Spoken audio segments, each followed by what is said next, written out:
Hi hello നമസ്കാരം. അപ്പോൾ ഇന്ന് പെട്ടെന്നൊരു ഈസി ബ്രേക്ക്ഫാസ്റ്റാണ്. കാരണം ഞാൻ എണീക്കാൻ നേരം വൈകി.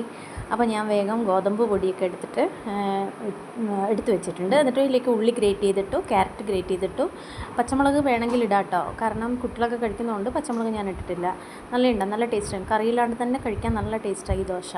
അപ്പോൾ അതിൽ കുറച്ച് തേങ്ങയൊക്കെ ഇട്ടു.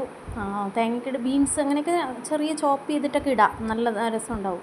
പക്ഷേ ഇപ്പോൾ ഇത്രയേ ഉള്ളൂ സാധനം. അപ്പോൾ അതുകൊണ്ട് വേഗം ഉണ്ടാക്കാം. കറിയില്ലെങ്കിൽ നമുക്കിത് കഴിക്കാൻ നല്ല രസമായിരിക്കും. എന്നിട്ട് കുറച്ച് ഉപ്പൊക്കെ ഇട്ടിട്ട് വെള്ളമൊക്കെ ഒഴിച്ച് നല്ലോണം ഒന്ന് കലക്കിയെടുക്കാം. നമ്മളൊരു ദോശേൻ്റെ അധികം ലൂസാക്കാണ്ടത് കുറച്ച് കട്ടിയിൽ കലക്കിയെടുത്തിട്ട് നല്ലോണം ഒന്ന് ചുട്ടെടുക്കാം. ഇപ്പോൾ നല്ലോണം ഒന്ന് മിക്സ് ചെയ്യട്ടെ. നല്ലോണം ഒന്ന് മിക്സ് ചെയ്ത് വെച്ചിട്ടുണ്ട്. അപ്പോൾ ടൈമില്ല എനിക്ക്. അപ്പോൾ എനിക്ക് കുറച്ച് കറിവേപ്പിലയും കിട്ടി. കറിവേപ്പില ഇടാം, നമുക്ക് നല്ലതാണ് ഇട്ടാൽ. കറിവേപ്പില പറയാൻ ഞാൻ വിട്ടുപോയതാണ്. നമ്മൾ മുരിങ്ങയിലയില്ലേ, അതൊക്കെ ഉണ്ടെങ്കിലും ഇടാം കേട്ടോ, നല്ല ടേസ്റ്റാണ്. എന്നിട്ട് ഞാനത് കലക്കി കൊടുത്തു. ദോശ എനിക്ക് പിന്നെ നിതിനും ഒക്കെ ചുട്ട് തരത്തുണ്ട്. നിതിനും ചുടും, നവമിയൊക്കെ ചുടലുണ്ട്. എനിക്കിന്ന് നിതിനെയാണ് കിട്ടിയത്. അപ്പോൾ ഞാൻ അവനോട് കലക്കി അങ്ങ് കൊടുത്തു, അവൻ ചുട്ട് തന്നു.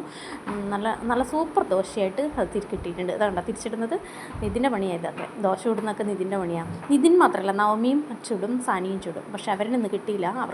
അവർക്ക് ബുക്ക് എടുത്ത് വെക്കലും അതും ഇതുമൊക്കെ തിരക്കായതുകൊണ്ട് അവർ പിന്നെ നിതിന് ഉച്ചയ്ക്കാണ് എക്സാം. അപ്പോൾ അവനും മെല്ലെ പോയാൽ മതിയല്ലോ. അപ്പോൾ ഞാനത് കലക്കിയിട്ട് അവൻ്റെ കയ്യിൽ കൊടുത്തു. അപ്പോൾ അവൻ അത് ചെയ്ത് തരുന്നുണ്ട്. ബാക്കി പണിയെല്ലാം അങ്ങനെ നമ്മൾ ഓരോരാൾ ചെയ്തുകൊണ്ടിരിക്കുന്നുണ്ട്. അപ്പോൾ ഇത്രയ്ക്ക് തന്നെയുള്ളൂ, വേറെ വിശേഷമൊന്നുമില്ല. വീഡിയോ കണ്ട എല്ലാവർക്കും താങ്ക്സ്. എന്നിട്ട് എനിക്ക് എന്തെങ്കിലും പറയാനുണ്ടോ? ഇങ്ങോട്ട് വാ, ഒന്ന് പറഞ്ഞേ. താങ്ക്സ്. എല്ലാവരും വീഡിയോ കണ്ടതിന് താങ്ക്സ്. സബ്സ്ക്രൈബ് ചെയ്യണം എല്ലാവരും.